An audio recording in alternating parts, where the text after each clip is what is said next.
Well, because I think that in living in the States, you're living in one of the most brutal societies in the history of the world.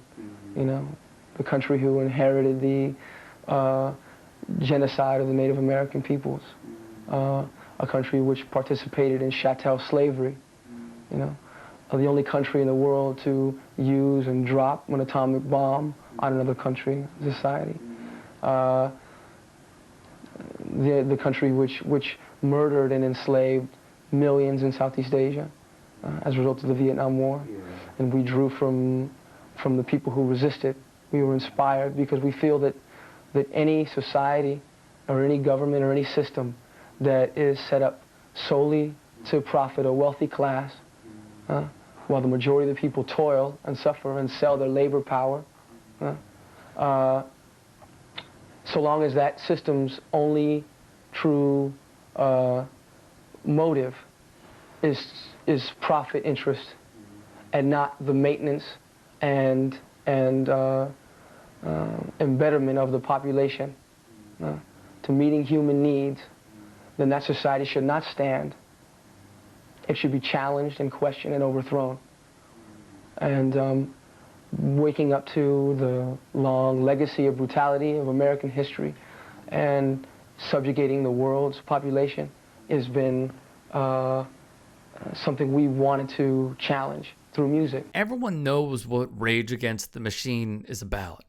I mean, is there really any doubt to this? Everyone knows, right? This is a political band that uses the art of music to challenge the establishment, Republican or Democrat, and represents the power the people of this country have, whether they know it or not. Yet it always strikes me when folks like this attend a Rage show and get big mad when they actually maybe listen to the lyrics and understand what the hell these political bands are discussing. Real life issues that affect everyday people like you and me. Miles Does Music captured a fellow concert goer who bravely turned his back when Rage opener Run the Jewels railed against police because, as we are well aware, cops target, brutalize, and execute citizens of this country at all hours of the day. It is a stunning video that Miles explains in another post. But what really caught my attention was the fact that right in front of where we were seated,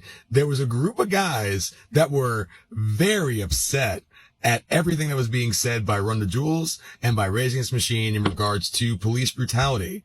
One guy at one point actually got up and left the show. Then on top of all of that, that same group of dudes, when they started playing Killing in the Name of, are singing all the words, word for word. Let's pause here. All right, now do me a favor.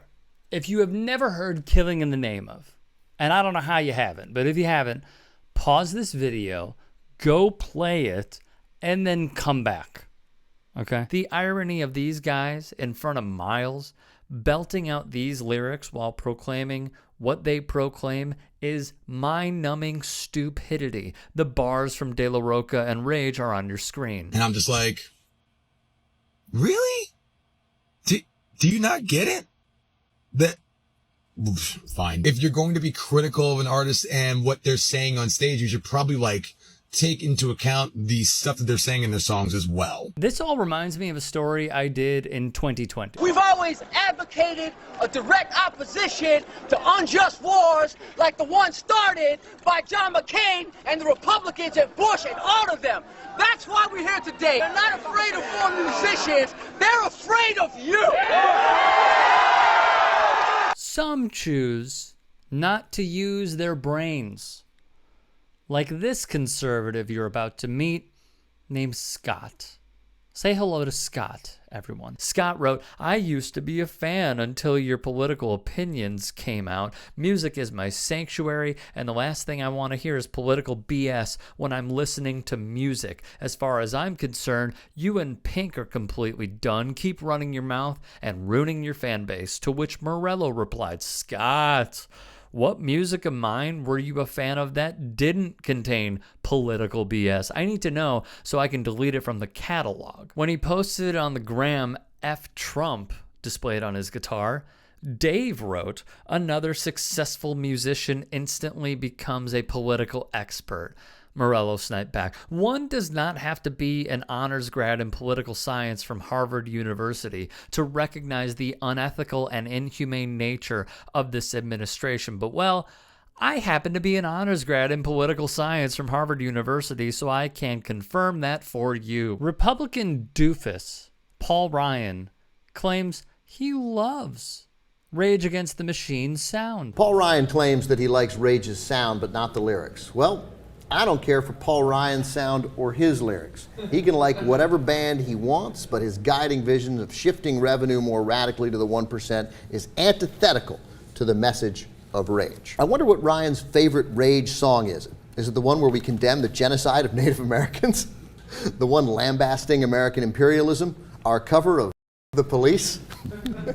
That's probably Paul Ryan's favorite song. Or in the last graphic here, or is it the one where we call on the people to seize the means of production? So many excellent choices to jam out to at young Republican meetings. And then, of course, more hilarity. Comrade Lucky tweeted the following: conservatives, I don't like that Rage Against the Machine has suddenly got all political and leftist.